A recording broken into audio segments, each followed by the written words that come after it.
When I was 15, I went to a school that was based on Summerhill in England, which is a free school where there are no classes. Most of the students were thrown out of normal schools.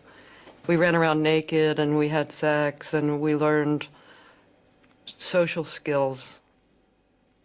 And I immediately became obsessed with taking pictures. So I became pretty much the school photographer. My first subject was David Armstrong, who's still my best friend some 30 years later. David had started to do drag he was dressing as a woman. He looked like a woman anyway. And through him, I met a whole community of drag queens. So about 8 months out of school, I started living with these drag queens.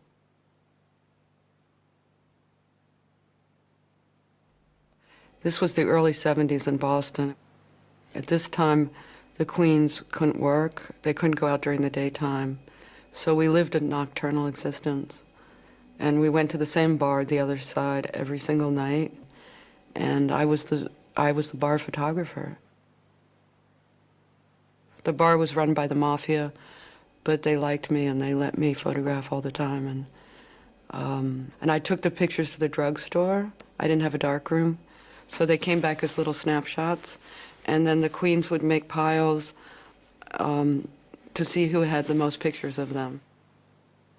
And my work was all about homage because I thought they were the most beautiful people I'd ever met in my life.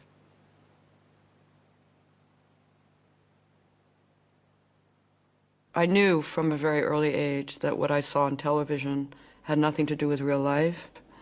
So I wanted to make a record of real life. And that psychological need included having my camera with me all times and recording every aspect of my life and the life of my friends. So the camera functioned partially as my memory.